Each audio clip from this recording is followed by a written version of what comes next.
यूनानी तिब की शुरुआत व इब्तिदा कैसे हुई, इस पर आज तक किसी किताब में ये बात क्लियर नहीं है कि दुनिया में कहाँ यूनानी तिब की शुरुआत हुई या किसी भी तिब की शुरुआत कैसे हुई, और मुकम्मल कोई जवाब नहीं है। लेकिन अलग अलग तिब के अंदर इस चीज़ को बताया गया है। जैसे आयुर्वेद में ब्रह्मा जी को आयुर्वेदिक तिब का जनक कहा जाता है।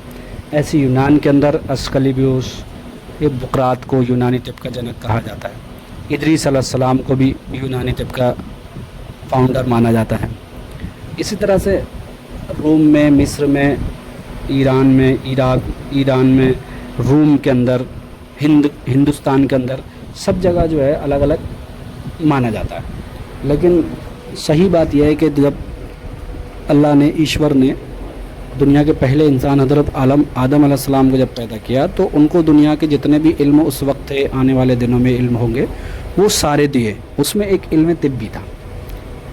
खैर ये एक धार्मिक मसला है, लेकिन जब अकायद की बुनियाद पर हो गया ये, लेकिन जब इसका कयास लगाया जाता है कि पहले के ज़माने में लोगों ने ज़िंदगी कैसे गुजारी, तो पता लगता है कि पहले के ज़माने में लोग जब बीमार पड़ते तो खाना छोड़ देते थे। अगर किसी को दस्त लग गया तो उन्होंने खाना छोड़ दिया तो वो ठीक हो गया। तो एक कयास लगा लिया कि पेट की बीमारी में थोड़ा खाना हल्का कर दो, जो आज भी चल रहा है।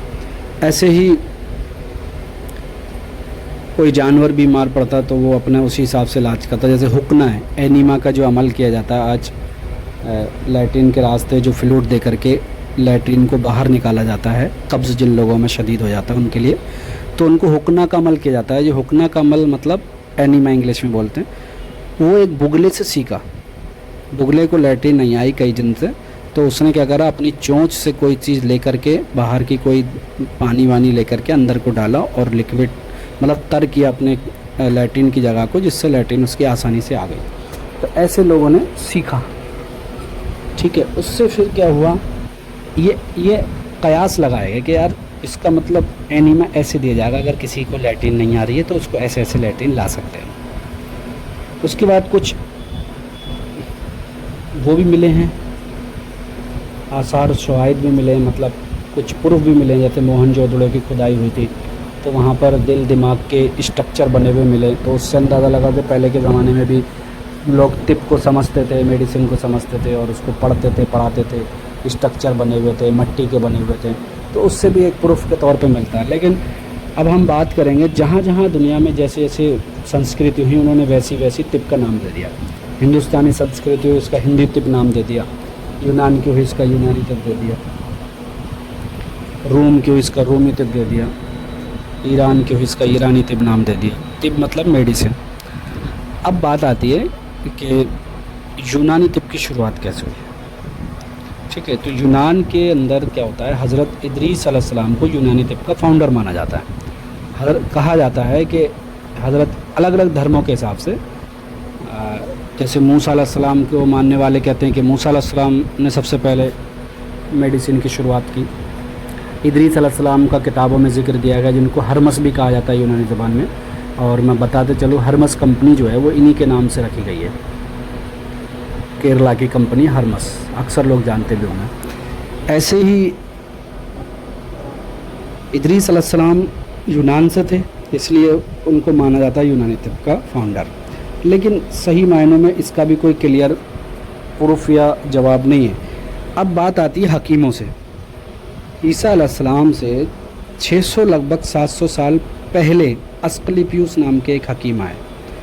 उस ज़माने में क्या होता था, लोग जादू टोनों पे बहुत ज़्यादा भरोसा करते थे। दवा और जादू टोने दोनों साथ में चलते थे, ठीक है।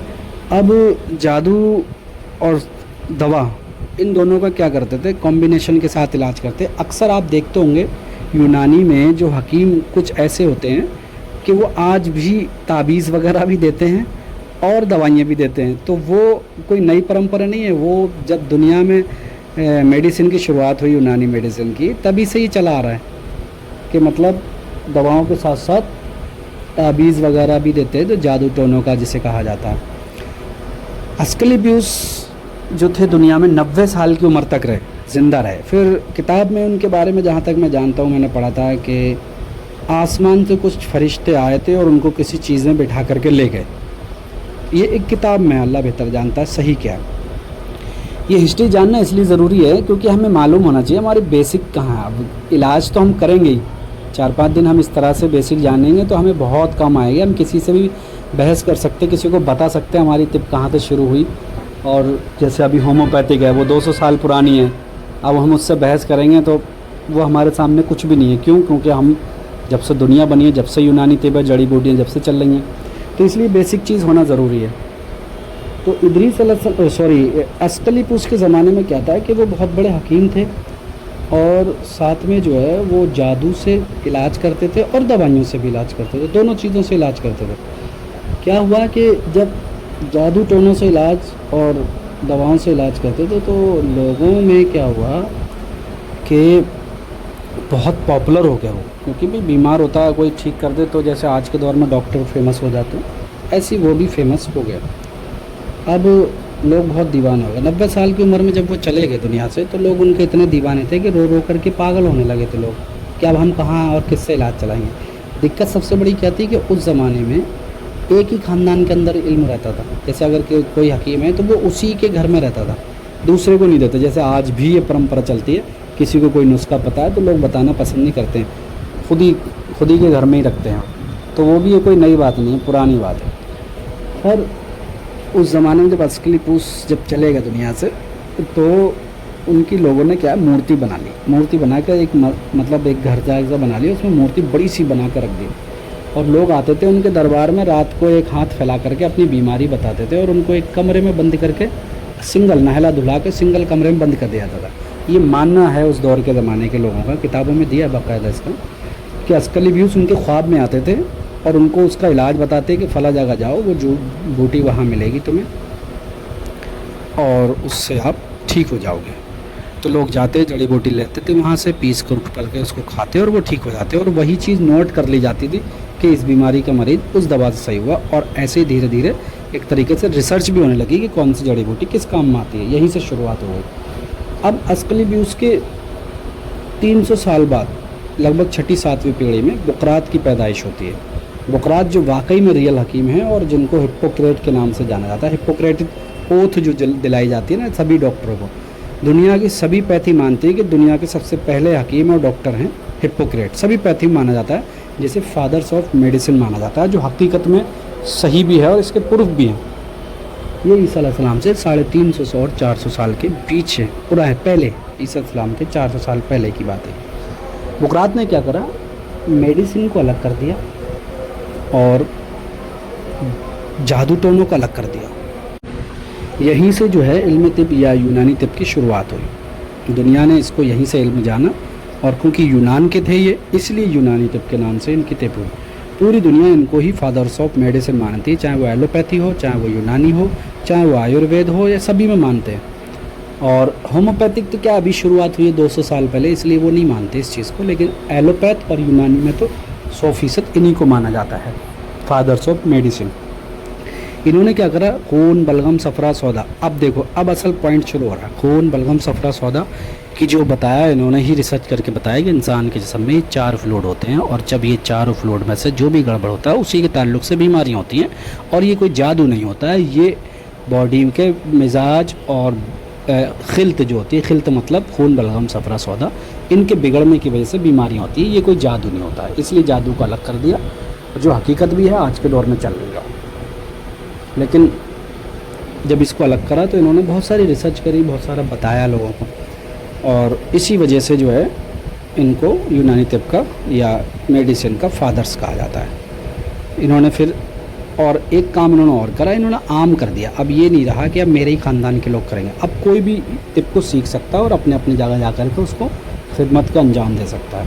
यहाँ से बुनियाद पड़ गई। उसके बाद इन्होंने तो बहुत ज़्यादा रिसर्च करी, बहुत डिटेल में जाएंगे तो बहुत ज़्यादा बड़ी हो जाएगा टॉपिक। अब अगर हम उस अस्कलिपूस के बारे में पढ़ेंगे, बुकरात जिनको कहा जाता है, तो बहुत सारी डिटेल आ जाएगी। बस ये समझो, इन्होंने नब्ज़ देखने का तरीका भी बताया, इंसान के जिस्म में कैसे कैसे बीमारियाँ होती हैं, कैसे इलाज करते हैं, क्या दवाइयाँ देते हैं, इन सब की शुरुआत इन्होंने कर दी, इसलिए इनको फादर्स ऑफ मेडिसिन कहा गया। हम बहुत डिटेल में जाएंगे तो बहुत बड़ी वो हो जाएगी। अब हम चलते हैं आगे की, इनसे आगे का जो हिप्पोक्रेटिक ओथ है ना, कि किसी को मना नहीं करेंगे, मरीज़ों की देखभाल अच्छे से करेंगे, ये इन्होंने ही दी थी, है ना। जो शपथ जो लेते हैं वो इन्हीं की है, हिप्पोक्रेटिक ओथ इसी को बोलते हैं। अब उसके बाद इनके बाद में ईसा अलैहिस्सलाम के ज़माने के आसपास अरस्तु की पैदाइश होती है। अरस्तु जिसे एरिस्टोटले भी कहा जाता है, इसे फ़िलोसफ़र कहा जाता है। पूरी दुनिया के अंदर जो फ़िलासफ़ी की शुरुआत हुई वो इनकी हुई। इन्होंने फ़िलासफ़ी के बेस पर दिल दिमाग बहुत सारी चीज़ों को अलग अलग डिफ़ाइन करके उनके फ़ायदे उनके बारे में बताया, उनके इलाज का बताया। इसलिए इन्हें इमामुल फ़लसफ़ा कहा गया अरस्तु को। ये ईसा अलैहिस्सलाम के ज़माने के आसपास है। उसके बाद ईसा अलैहिस्सलाम के ज़माने से ऐसी 50 या 100 साल के बीच में ही जालिनूस की पैदाइश होती है, जिसको गैलन कहा जाता है। एलोपैथ में इनको गैलन कहा जाता है। ये सब वो हकीम हैं जिनको एलोपैथ वाले भी मानते हैं। वो भी मानते हैं कि हाँ ये शुरुआती डॉक्टर रहे हमारे पैथी में, और असल ये यूनान के थे, इसलिए यूनानी अपने मानते हैं इनको, और हकीकत भी यही है कि यूनानी हकीम थे। जालिनूस ने सबसे ज़्यादा मेहनत की। जवारिश जालिनूस जो है वो इन्होंने ही बनाई थी। हब्बे जालिनूस भी इनकी देन है। बहुत सारी दवाएँ बनाई इन्होंने, दवाओं को बना करके बनाना सिखाया इन्होंने। हर इंसान के बॉडी के अलग अलग ऑर्गन को अलग अलग बताया इन्होंने कि ऐसे ये बीमारी होती है, ऐसे इस बीमारी ऐसे ये बीमारी से काम इलाज होता है, ये ऑर्गन इस बीमारी में मुब्तला होता है, ये ऑर्गन का ये काम है। ये जालिनूस ने बताया। इस हिसाब से जो है चलता रहे जालिनूस से। उसके बाद दौर आता है हुज़ूर सल्लल्लाहु अलैहि वसल्लम का ज़माना। जालिनूस के 300-400 साल बाद, जब वो 200 ईसा अलैहिस्सलाम के 200-300 साल बाद के, जालिनूस का ज़माना 200 साल बाद का रहा, 100-200 साल के बीच, मतलब एक कोई फिक्स डेट नहीं है इनकी। और फिर 300-400 साल तक ये लगातार यूनान के अंदर चलता रहा, और तरह तरह के हकीम बहुत आए इसमें। फिर ये पहुंचा अरब के अंदर। आप सल्लल्लाहु अलैहि वसल्लम जब ज़माने में तशरीफ़ लाए तो आप सल्लल्लाहु अलैहि वसल्लम ने फरमाया कि इल्म सीखो, चाहे तुम्हें चीन ही जाना क्यों ना पड़े। ये एक कहावत थी, मतलब एक मिसाल देगा, क्योंकि चीन अरब से बहुत दूर था। ये कहावत मिसाल दी कि कितनी भी दूर जाना पड़े तुम्हें, लेकिन इल्म सीखो। आपने बताया कि दुनिया में सबसे बेहतर जो इल्म है वो इल्म दीन है, और दूसरा इल्म तिब है। तो इल्म दीन जिन लोगों को सीखना था उन्होंने इल्म दीन सीखा। अब जो लोग दुनिया भी सीखना चाह रहे थे तो उनको इल्म तिब सीखा। इल्म तिब सीखने के लिए यूनान आए। यूनान में बहुत बड़ा इल्म दानिश का मरकज़ था उस वक्त, क्योंकि जालिनूस के बाद बहुत सारे हकीम और आए जिनका मैं ज़िक्र नहीं कर रहा हूँ, जो यूनान के ही हकीम थे। और वहाँ यूनान पूरी दुनिया में मशहूर हो गया था उस ज़माने में। लोग वहाँ जा कर के इल्म सीखते थे। फिर उसके बाद अरब के लोगों ने क्या करा, यूनान जा कर के इल्म सीखा, इल्म तिब इतना सीखा कि उसको अरब में लेकर के आ गए। धीरे धीरे जो है यूनान की जो पॉपुलैरिटी थी वो ख़त्म होने लगी, और अरब के अंदर जो है पॉपुलैरिटी बढ़ने लगी। पूरी दुनिया से लोग अरब में जा कर के इल्म तिब सीखने लगे। आप सल्लल्लाहु अलैहि वसल्लम के ज़माने में तिब्ब नबवी आया। तिब्ब नबवी के ताल्लुक़ से आपने बहुत सारी बीमारियों का इलाज और दवाओं का, बहुत सारी चीज़ों का तरीका बताया, ज़िंदगी जीने का, बीमारी से दूर रहने का, बीमार होगा तो क्या करना चाहिए, ये सब इल्म उसमें आ जाता है। तिब्ब नबवी कहलाती है ये। अब यहाँ से अरबी तिब की शुरुआत हो जाती है,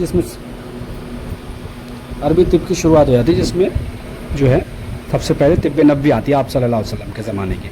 फिर उसके बाद आप सल्लल्लाहु अलैहि वसल्लम के ज़माने में हारिस इब्न कल्दा एक हकीम रहे अरब में, जो कि मक्का मदीना में ही थे वो।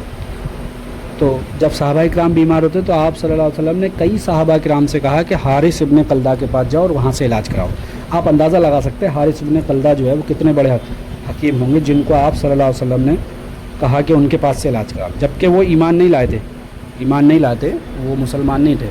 बताते हैं बाद में लास्ट टाइम पे उन्होंने इस्लाम कबूल कर लिया था, लेकिन उस वक्त तक ईमान नहीं लाए थे। जब उसके बावजूद भी आप सल्लल्लाहु अलैहि वसल्लम उनके पास इलाज के लिए भेजाते थे, अलग अलग लोगों को जो कोई भी दिक्कत होती थी। ज़्यादातर तिब्ब नबवी से लोग ठीक हो जाते, जो नहीं भी हो पाते थे तो वहाँ जाते थे। जाबिर इब्न हय्यान अरब में आए, जिन्हें गेबर भी कहा जाता, और इन्हें केमिस्ट्री का फादर कहा जाता है। जो केमिकल की जो देन है ना, जितनी भी शुरुआती, वो इन्होंने दी थी। ये भी अरब के थे। एलोपैथ में भी इनको माना जाता है, गैबर के नाम से बोलते हैं इनको। गैबर को फादर्स ऑफ केमिस्ट्री कहा जाता है। इन्होंने केमिकल के बेस पे बहुत सारी दवाओं की, जड़ी बूटियों की खोज की, उनकी केमिकल बताया उनके अंदर। रब्बन तिबरी, ये इन्होंने बहुत सारी दवाओं के बारे में बताया, इलाज के बारे में बताया। ये सब अरब के हो गए, क्योंकि अब जो तिब जो थी वो सब यूनान से अरब में आ गए, और उन्होंने सब अरबी में इसको ट्रांसफ़र कर लिया। अरबी में किताबें छपवा ली बाकायदा, किताबें जैसे यूनान की जो भी भाषा होगी उस ज़माने में, उसको सब अरबी में कर लिया उन्होंने।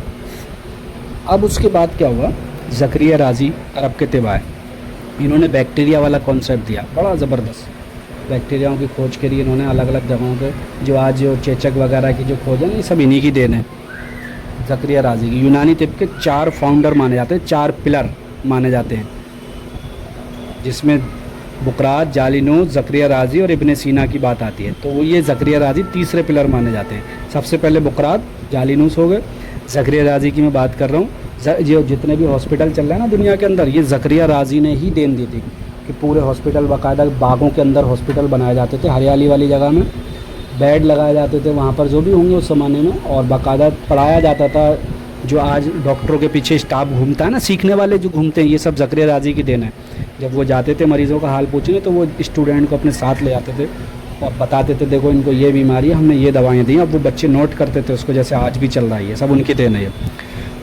फिर 1000 AD के ज़माना आ गया और इब्ने सीना की पैदाइश हुई। इब्ने सीना की जब पैदाइश हुई तो इन्होंने 10 साल की उम्र में तो कुरान हिफ्ज़ कर लिया, और दुनिया में उस वक्त जितने इल्म थे वो सारे इन्होंने सीख लिए। एक इल्म कोई रह गया था जो इन्होंने एक सब्ज़ी वाले से सीखा।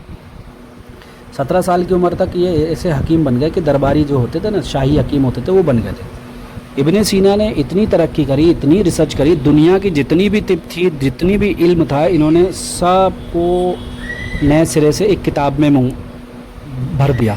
मतलब एक किताब लिख दी, और उसमें जो इनकी खुद की रिसर्च, दुनिया में इससे पहले जितनी रिसर्च हो चुकी हैं, जितनी दवाइयाँ, जितनी बीमारी, जितने ऑर्गन की मालूमात हो चुकी है, यहाँ तक आते आते सारे ऑर्गन की मालूम हो चुकी थी, सारी बीमारियों की लगभग मालूम हो चुकी थी पहले के ज़माने में। सब इब्ने सीना ने जो है एक किताब में लिख दिया। उस किताब का नाम था अल कानून फिल तिब, जिसको अंग्रेज़ी में अल कैनन के नाम से जाना जाता है। ये किताब दुनिया के अंदर इतनी पढ़ी गई और इतनी तारीफ़ों में इसकी बात की गई, इतनी तारीफ़ की गई इस किताब से कि किताब हिस्ट्री में आता है कि अगर इसकी तारीफ़ों में किताबें लिखी जाए ना, तो इससे मोटी किताब लिखा जाए। ये किताब आज भी दुनिया के अंदर मौजूद है, और यूनानी जो सिलेबस होता है वो सारा इसी किताब से लिया गया। अब यहाँ से अपनी शुरुआत हो जाती है कि अपनी जो किताबें हम जो जितनी पढ़ रहे हैं आज के ज़माने में, बयाज़ कबीर से लेकर उमूर तबैया, उसूल तिब से लेकर जितनी हैं, ये सब उसी किताब से लिखी गई हैं, अलग अलग लोगों ने लिखी हैं। तो उस किताब को इंसाइक्लोपीडिया भी गया था, मतलब उस ज़माने के हिसाब से कोई ऐसी किताब थी नहीं उसके दौर में।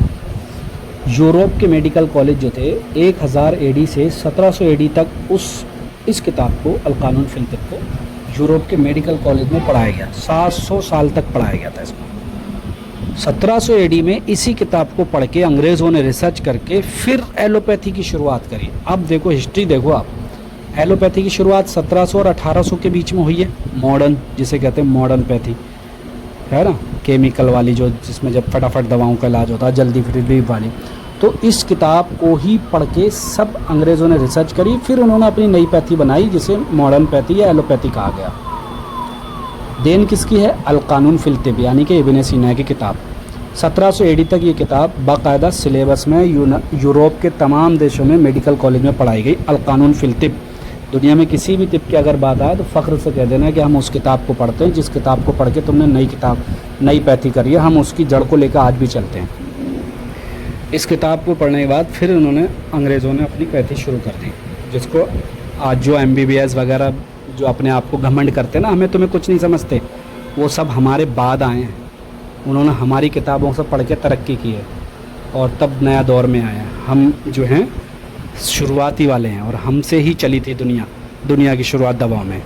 और ये भी मैं आपको बता दूं, जब अरब में यूनानी तिब को मुंतकिल किया गया था, ट्रांसफ़र किया गया, तो हिंदुस्तान से भी वेदों को बुलाया गया। उस वक्त हिंदुस्तान के अंदर आयुर्वेद बहुत चरम पे थी, हिंदुस्तान के अंदर आयुर्वेद बहुत तेज़ी से चल रही, तो आयुर्वेद को भी वहाँ इकट्ठा किया गया था।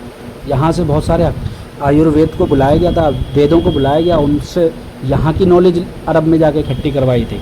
तो सब मिलकर ये हुआ था अरब में, इसलिए अरब जो है फिर इल्म दानिश का मरकज़ बन गया था।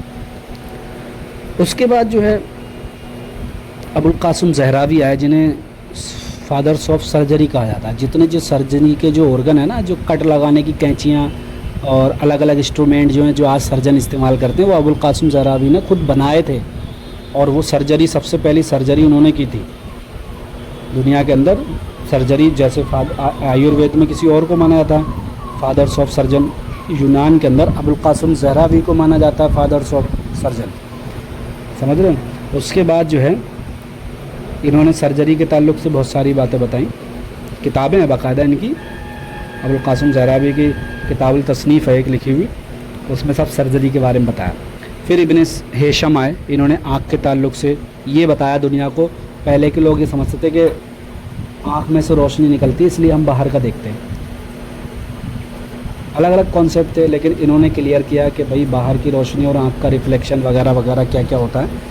और इन्होंने जो क्लियर बताया ना, वही चीज़ जो है दुनिया में आज तक मानी जा रही है कि आँख से जो रिफ्लेक्ट निकलता है वो हमारे बाहर को देखने में मदद करता है। ये इनका, इसको जब डिटेल में जाएंगे तो समझ में आएगा। फिर उसके बाद यूनानी तिब जो है वो हिंदुस्तान में कैसे आई। अब ये 1200-1300 का ज़माना आ गया। अब 1200-1300 ज़माने में मुग़ल आने शुरू हो गए थे हिंदुस्तान में, तो मुग़लों के ज़रिए यूनानी तिब हिंदुस्तान के अंदर आई। देखो हिस्ट्री जानना इसलिए ज़रूरी होता है, हमें पता होना चाहिए हमारी जड़ कहाँ है।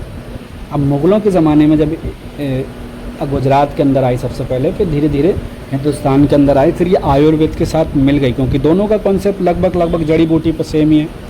फिर उसके बाद धीरे धीरे हिंदुस्तान में बहुत सारे हकीम हुए अलग अलग। 1500 में जब अकबर की मौत हुई थी तो एक हकीम की दवा से ही हुई थी, अगर सबको मालूम हो।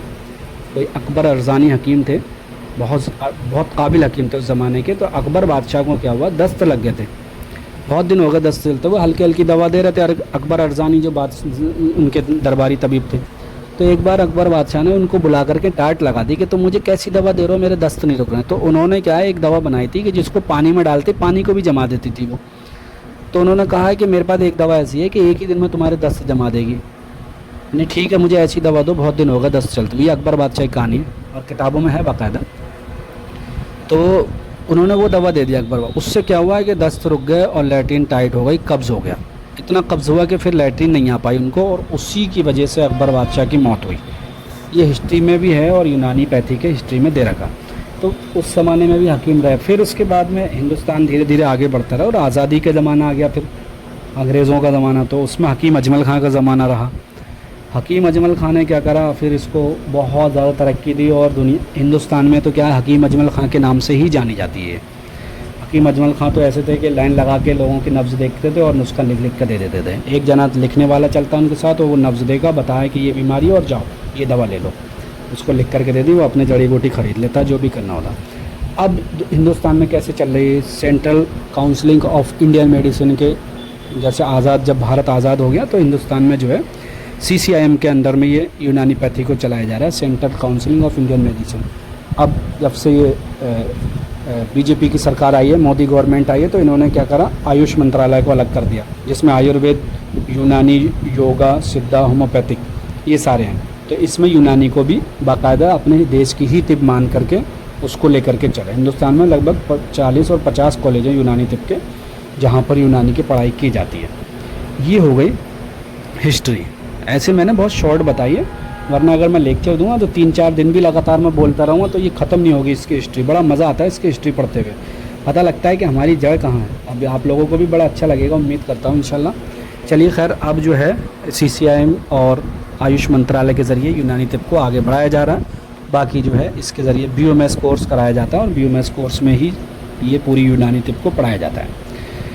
ये रहा आज का लेक्चर। इंशाल्लाह कल अगला लेक्चर आएगा, वो रहेगा उसूल का, यूनानी का उमूर तबैया या बेसिक प्रिंसिपल ऑफ यूनानी मेडिसिन। ये हिस्ट्री की बात थी आज। शुक्रिया।